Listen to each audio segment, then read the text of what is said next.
Okay guys, I'm going to give you a quick update on the Arco project before the battery goes dead. This is where I am with mock-up. Doesn't mean it's staying like this, but this is where I am, and I'll explain really quick. This is what we're looking at. Okay?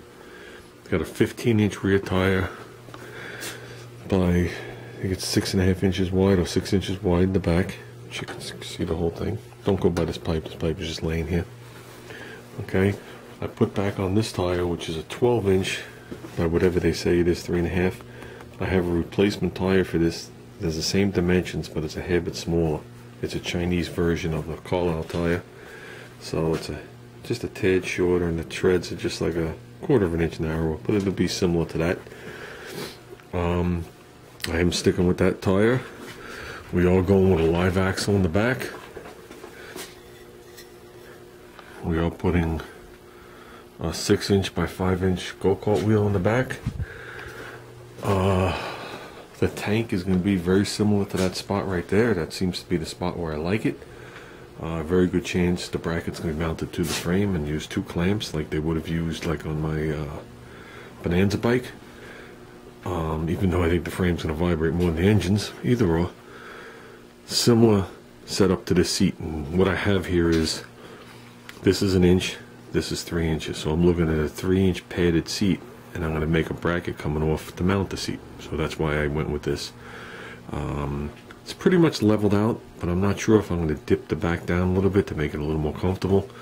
I did some measurements from back here down to the foot pegs, and I'm coming up with 30 inches.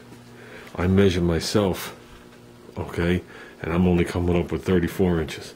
So I think my legs are going to be pretty comfortable on this bike with a slight kink. Handlebars, I'm probably going to get a 6-inch stretch. Looking at it, it's going to be, my hands are going to be down at my knees. So front forks we're going to leave alone at this point because it does have a rake back. I would like to lengthen them 3 or 4 inches, but I just think it would cause too much havoc with these comfort type carburetors. They're just too sensitive as it is. So the handlebars will probably come up to here. They're going to stay straight the way they are, and they're going to lean just the way they are. No bends in them, no turning, no nothing. This right now is an 18-inch level. I want it to come back a little bit past here, because when we redo all this, I'm going to have bracketry, and we're going to do a 3-foot sissy bar. Let me get a tape measure. I'll show you what that is. Okay, I got it set at 36 inches at the axle line. Give or take a 1/2 inch. It doesn't matter at this point. And that's what we're looking at. So, and just like on that Bonanza bike, when I hit the seat, I'm going to kick it back slightly. Okay, it's not going to be straight up and down like an orthopedic seat. It's going to come up and then put a slight angle back. What that angle is going to be, I'll determine it then. How I'm going to shape the top, I'll determine that too. Whether I'm going to make a loop, join them together, I'll decide then. I want to be able to actually ride this thing. I want it to be cool, but I want to be able to drive it down the road comfortably at a good, 30 miles an hour. I'm not looking for anything faster than that, and it'll go faster. But if I could do that speed comfortably, where it doesn't feel scary, good. Now looking for 60 and 70 on this one. I might try and dismount this tire today and get it on the 5-inch wheel. And it's 6 by 5 with a 2.5 on each side. It's a Douglas wheel, and the hub is from that go-kart axle.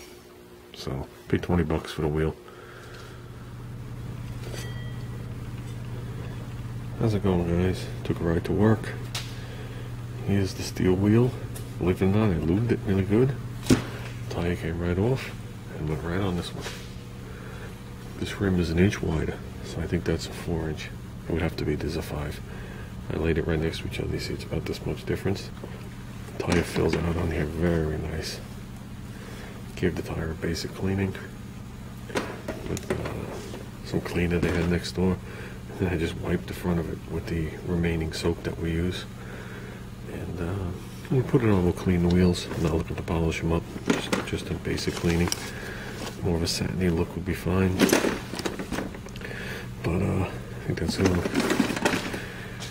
that thing's gonna look pretty badass on the back of the mini bike. What do you guys think? So now I have a set of these wheels for something. They have bushings in them.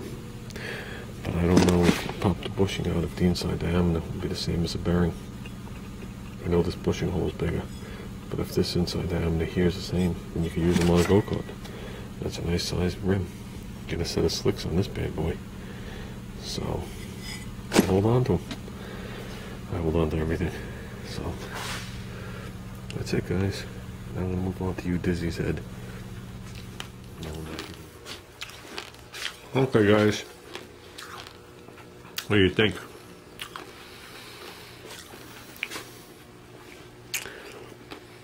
The studs and the nuts are used. I will be replacing them with new. I only had 2 to spare. So they are special nuts. They have built-on washers, and when you tighten them, they knurl in so they don't loosen up. But I haven't bought the new Allen keys yet on the nuts, but I will. So, winding up that rim, definitely widened it up in the bike.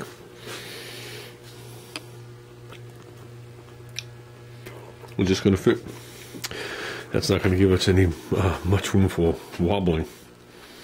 But if worse comes to worse, and we need another 1/4 inch or so, we'll just alter this tube again.